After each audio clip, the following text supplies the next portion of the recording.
va être bon dans l'assiette, hein? Ouais. Promutuel est...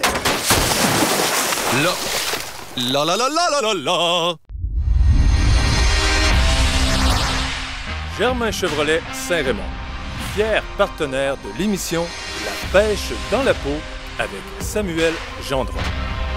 Parce que ton nouveau camion, il est chez Germain Chevrolet Saint-Raymond.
Aujourd'hui, on prend la route pour Chibougamau. On va aller pêcher au lac Opemiska, du beau doré. Ça a l'air que ces temps-ci, c'est un bon temps pour ça.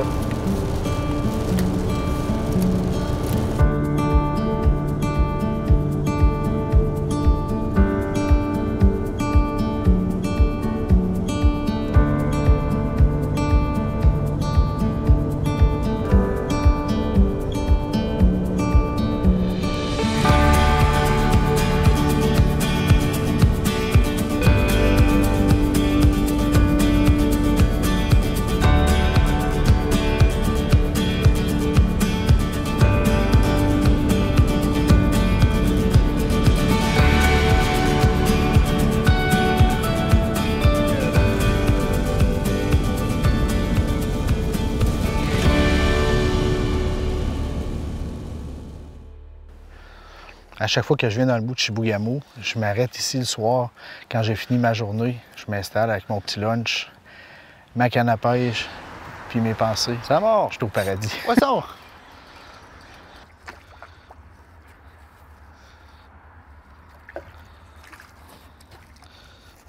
Oh!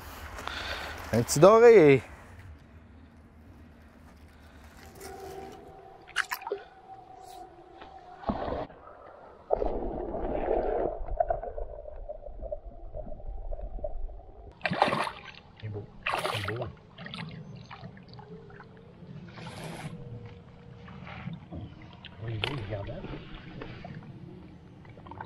Ah ben oui, gros, il est peut-être trop gros, non? Non, non, pas trop. Ok, tu vois ça à l'œil, toi. Oui. Je pêche à la ligne morte avec une sangsue. À chaque fois que je viens, il y a toujours des belles prises qui se prennent. Puis évidemment, dans le secteur de Chibougamau, ben, la couleur des poissons, leur combativité me fait triper bien raide.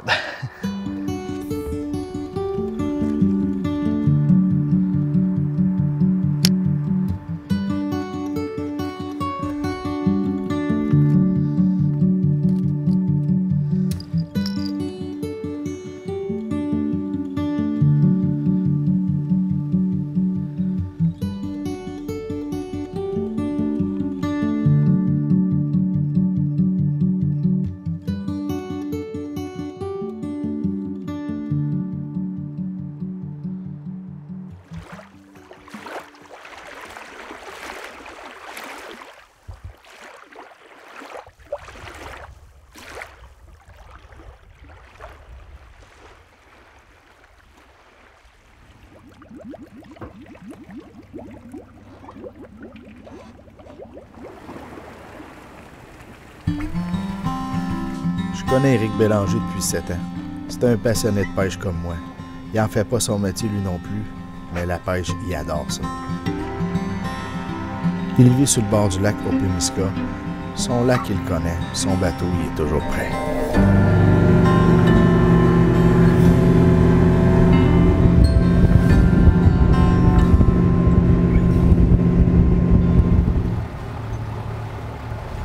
Tu longes vraiment la colonne. Ouais, puis je la colle pour aller voir s'ils sont pas en haut dans la rampe des fois. OK, dans... Ouais. Ils sont tous en bas à 20 pieds. Pour tout de suite, on va essayer de couvrir du terrain le plus possible, puis qu'on va se mettre un marteau de fond avec une petite butterfly de même. Là. C'est un petit harnais, 2 hameçons, des petites hélices. Juste faire une petite vibration pour l'attirer un peu plus.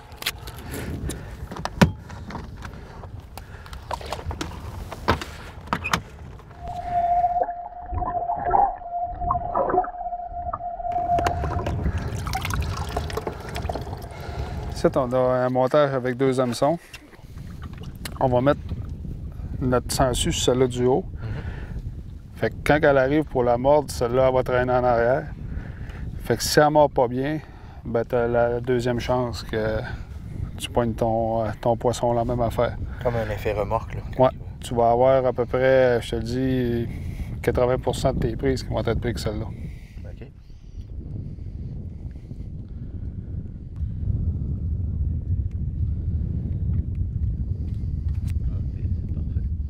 On va essayer ça.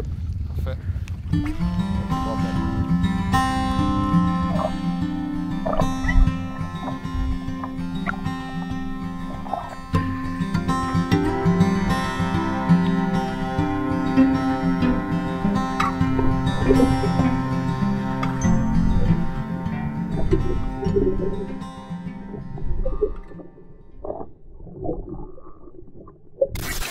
Donc aujourd'hui, on va parler du doré jaune.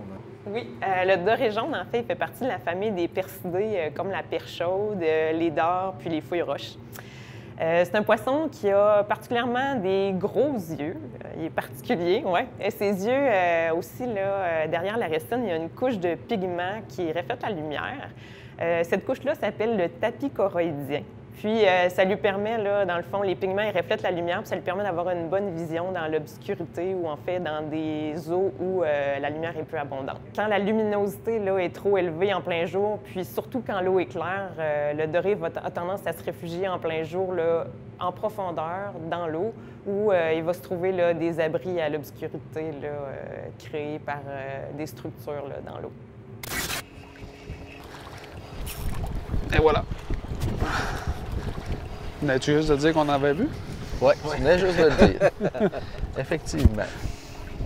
C'est pas gros encore.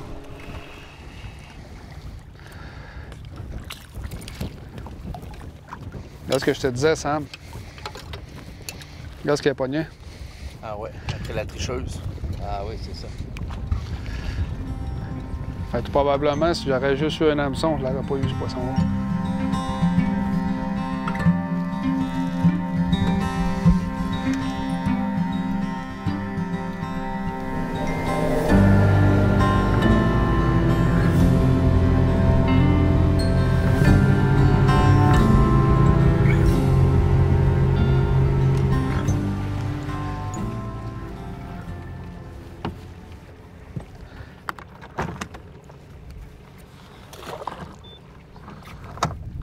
Éric, pourquoi on s'arrête ici? C'est un peu la configuration puis de l'espace de l'eau, la forme. On voit qu'il y a du sable au fond, puis le vent. OK. Le vent, il fait 7, fait que ça fait depuis hier soir. Fait que l'alimentation, veut pas, ben, ça en vient ici, le petit mené et tout. Avec le vent, il est poussé. Avec le vent qui s'en vient de ce côté-ci, la nourriture est là. Fait qu'en théorie, le poisson devrait être là aussi. Il suit là-bas. On va voir là, si ça fonctionne. Toi, Éric, tu as commencé à pêcher à quel âge? Écoute, mon père m'a tout le temps emmené à la pêche depuis que je suis tout petit. Je peux même pas te dire à quel âge. OK. Euh, Plus loin de tes souvenirs, tu as toujours J'ai pêché. toujours pêché. C'était où dans le temps? C'était-tu plus au lac que tu pêchais? Moi, j'étais plus au lac Saint-Jean, puis mon père et des copains, il y avait des... c'était des chalets camp dans le bois, là. On allait passer les fins de semaine, puis faisait de la pêche, puis de la chasse, puis... Depuis ce temps-là, la nature, ben, c'est chez nous. C'est ton élément. Ouais. Le Prémisca, ça fait-tu longtemps que tu le pêches? Ça doit faire une trentaine d'années, le lac Prémisca, que je le pêche. OK. Tu dois avoir vu des beautés rares à certains moments? Oui. Plus en début de saison, l'ouverture, puis malgré qu'on réussit à le déjouer pareil en saison estivale aussi, là. Mais oui, il y en a qui... Il y a des vraiment beaux monstres. La réglementation pour les dorés sur le lac. Oh! Ben, elle est perdue.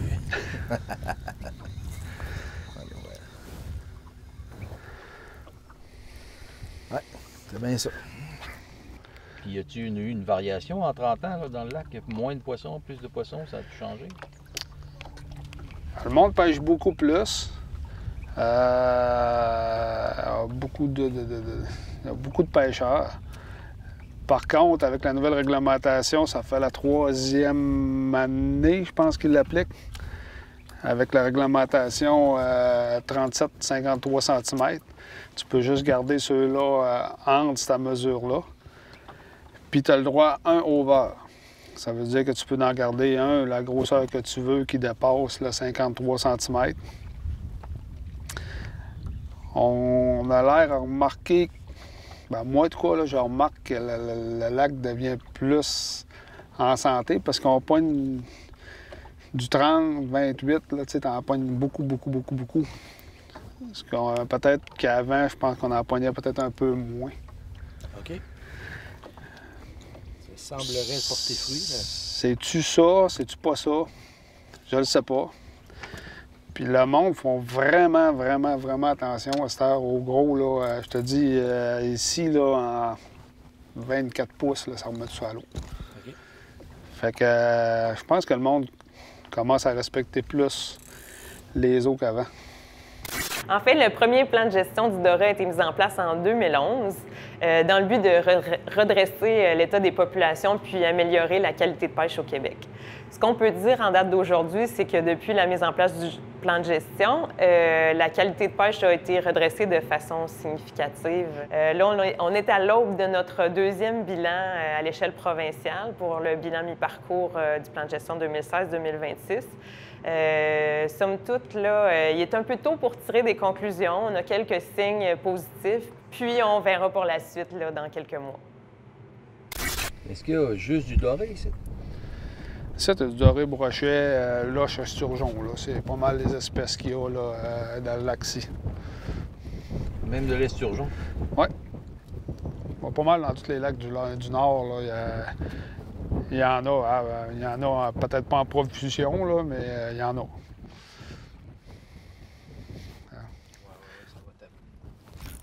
Ah, manqué.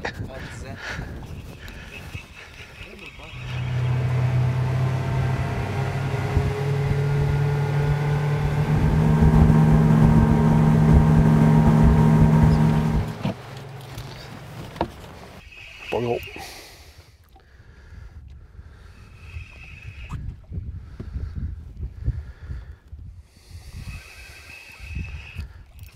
Je viens de lâcher.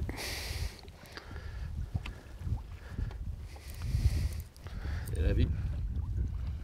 Plus rien. Un brochet, pas mal convaincu. Comment que ça a tiré? Comment il a tiré, puis là, tout est cassé. Ah oui. Le brochet au Québec, il y en a un petit peu partout. Peux-tu m'en parler un peu? Oui, c'est une espèce qui m'intéresse beaucoup. Je travaille dessus depuis une vingtaine d'années. Et puis, le brochet, en fait, c'est dans les 118 espèces de poissons d'eau douce qu'on a au Québec, c'est un des plus grands prédateurs au Québec. Donc, puis de poissons d'une très grande taille. Donc, juste après l'esturgeon, le masquinongé, enfin, les deux espèces d'esturgeon puis le masquinongé, le brochet peut atteindre 1,3 m en Amérique du Nord. Il peut peser 21 kg. C'est un poisson que l'on comprend qui est en haut de la chaîne alimentaire. On le retrouve partout dans l'hémisphère nord, donc en Amérique, en Asie, en Europe et aussi en Russie. Un brochet peut vivre jusqu'à 30 ans. Généralement, ils vivent plus longtemps dans le nord que dans le sud parce que le métabolisme est réduit, la maturité sexuelle arrive plus tard, donc ce qui leur laisse une chance, on va dire, de vivre plus longtemps. Il y a moins de pression, vraisemblablement aussi humaine dans le nord que dans le sud, mais on peut s'attendre certainement à une vingtaine d'années avec des records de l'ordre de 30 ans.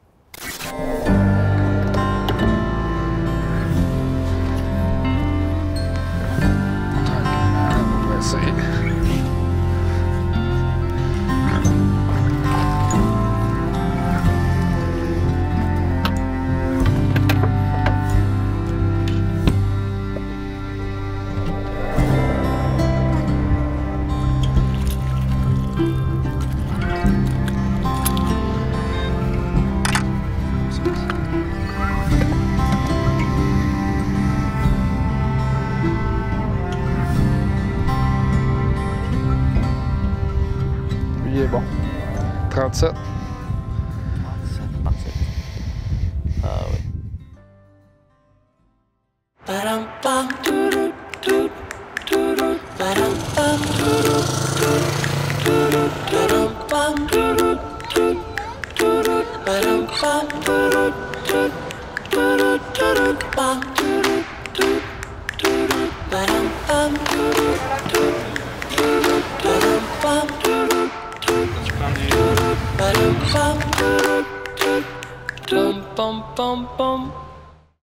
La pêche dans la peau, c'est une émission à la station CJSR.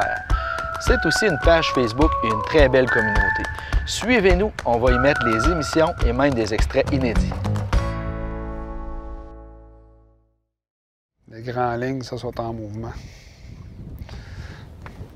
T'sais, on essaie de pêcher ces sondes le plus possible, fait qu'on pêche en vertical. Mais en pêchant en vertical, puis il n'y a pas gros d'eau, fait que veut pas, ils nous détectent, là.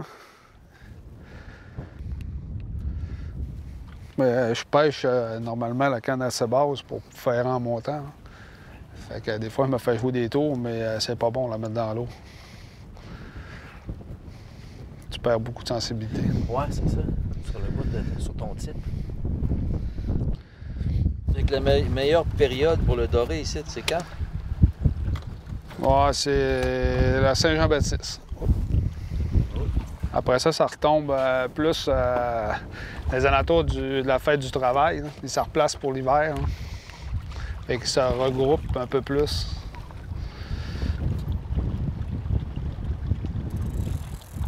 J'avais tout le temps dit, si j'en pognais un plus gros que 10 livres, j'ai dit, je vais le faire empailler, je vais le mettre sur le mur. Puis quand c'est arrivé, c'est tellement beau qu'on l'a remis à l'eau.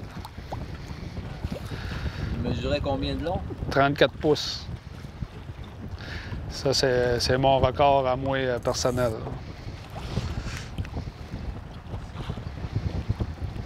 Ici, dans ce lac-ci? Ouais, ouais. Oh, tu viens de le manquer. Oui, parce que je me suis barré là. Ouais, ouais. Tu m'as vu, hein? Ouais.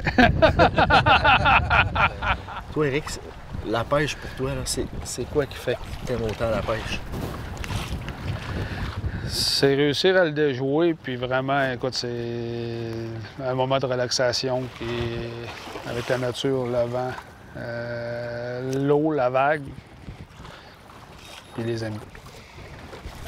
C'est assez simple, c'est un mode de vie un peu. Oui, oui. Oui, puis quand tu viens que tu prends trop ça à cœur, trop ça au sérieux, style les tournois et tout, ça vient que c'est plus trop le fun non plus, là. Ça devient trop compétitif. Tu veux tout le temps avoir plus, puis à un moment donné, c'est le fun de s'amuser comme ça, comme on s'amuse. Ouais.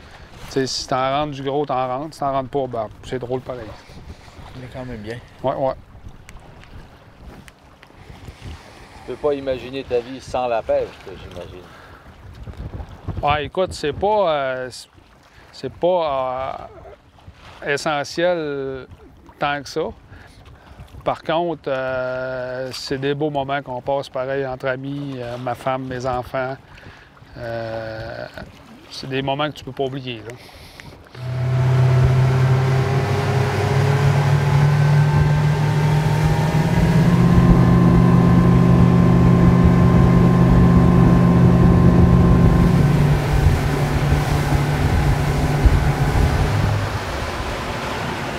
C'est grand ici, on a ici, mais on a l'autre bord, on a plein de place.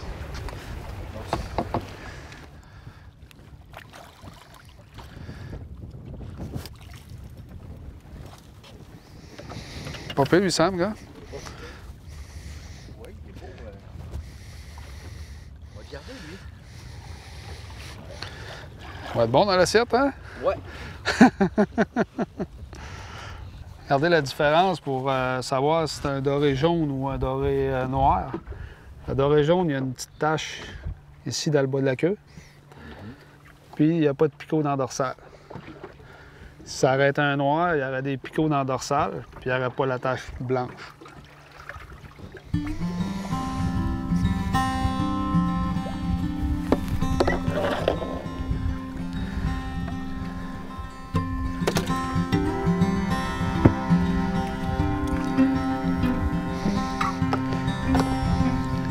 Dehors. Encore la deuxième comme ça.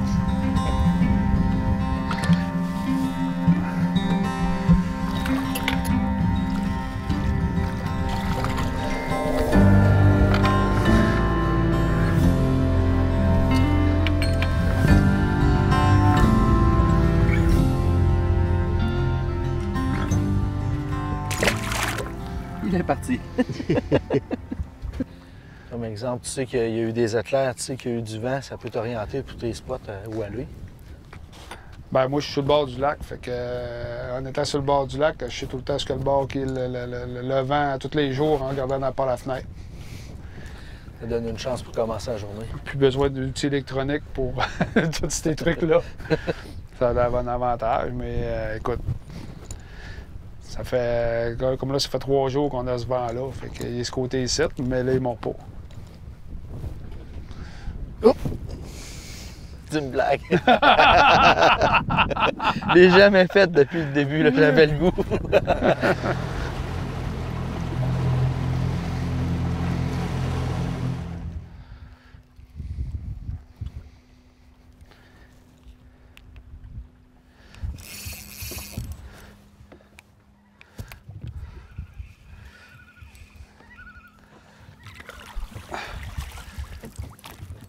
Est-elle là-dessus envolée, gars?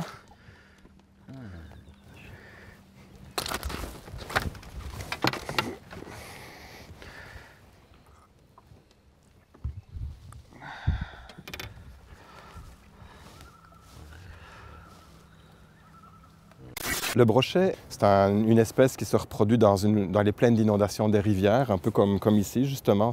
J'imaginerais que ça pourrait être un très bon milieu pour la reproduction des brochets au printemps. Où est-ce qu'il dépose ses œufs? Généralement sur des petits monticules de végétation. Et donc on a peu de courant, on a une température qui monte très rapidement. Alors la femelle, elle va semer ses œufs sur le sommet de ces monticules de végétation. Donc il n'y a pas de nid. Elle peut déposer entre 3000 et 600 000 œufs, dépendamment de sa taille. La larve va consommer d'abord sa vésicule, le contenu de l'œuf, finalement, ce qui reste. Puis ensuite, une fois qu'elle va être libre dans le milieu, elle va consommer du plancton, des petits invertébrés. Et puis tranquillement, l'ouverture va s'agrandir et ça va lui permettre de consommer des poissons de petite taille d'abord et puis de plus grande taille. Les adultes peuvent consommer des grenouilles, des rats musqués, on a déjà vu ça, des canetons également. Et ils sont cannibales aussi, ils peuvent se consommer l'un l'autre.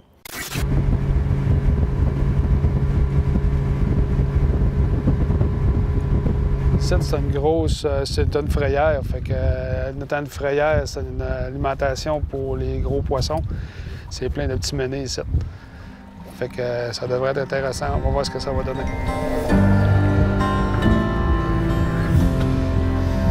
On va regarder.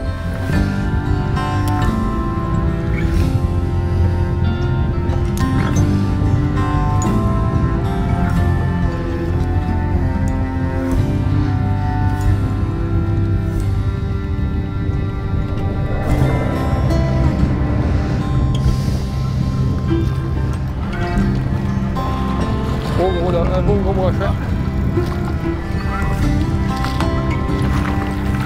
Voilà! Décrocher tout, même.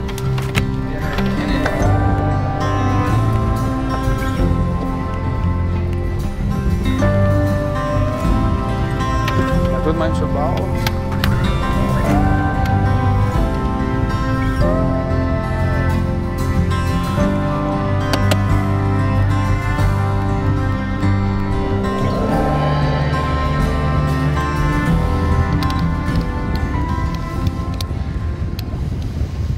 Moi, quand je pense à un brochet, je pense que c'est territorial. Je vais à la pêche, j'imagine, je vais tirer à une place tranquille près d'un herbier. J'ai l'impression que là, ça va agresser mon brochet. C'est-tu une fausse idée que j'ai? Peux-tu me parler un peu de ça, l'aspect territorial là, du brochet? Oui, l'aspect territorial et puis sa capacité de nage aussi. C'est une torpille qui est longue, qui est capable, à la vitesse de l'éclair, de donner un coup de queue puis d'être rendu sur sa proie. Oui, c'est un animal qui est agressif, qui est vorace. On retrouve facilement des photos sur Internet où justement on voit qu'un brochet a avalé une proie qui est peut-être pas aussi grosse que lui, mais qui peut atteindre un tiers de sa taille ou même jusqu'à la moitié de sa taille.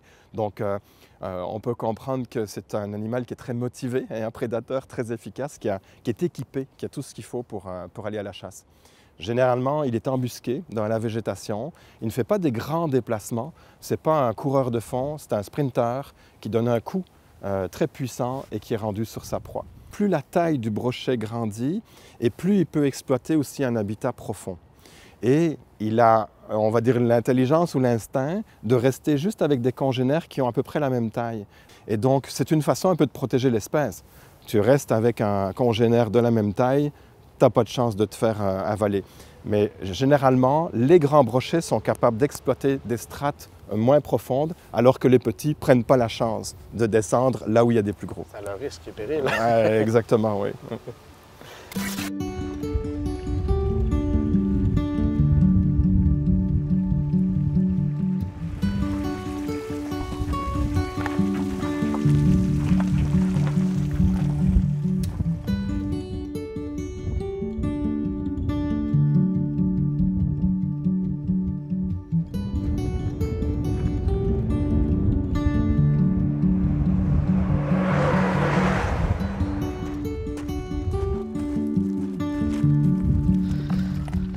Eh oui! Après une journée de pêche, qu'est-ce que je fais? J'ai réussi à convaincre mon caméraman qu'on retourne à la pêche. Oh, c'est la fois que je suis venu. J'ai essayé la ligne morte comme ça juste pour me reposer, mais j'avais pas. Je pensais pas que ça allait marcher. Ça a été une soirée. Ça a duré 1 heure, un poisson après l'autre, ça n'arrêtait pas. Vraiment, là, des beaux poissons, des belles grosseurs, mais avec quelques petits à travers. Mais j'étais tellement content. J'essayais pour le fun. Exactement. On m'avait dit, tu devrais essayer telle place. Puis il y en a qui en pognent. Fait que j'avais fait mes préparatifs, puis je me suis installé. Puis ça a pris une demi-heure avant que ça morde. Là. Ah, et on a encore du temps, là. Puis quand ça s'est mis à mordre, ça n'arrêtait pas.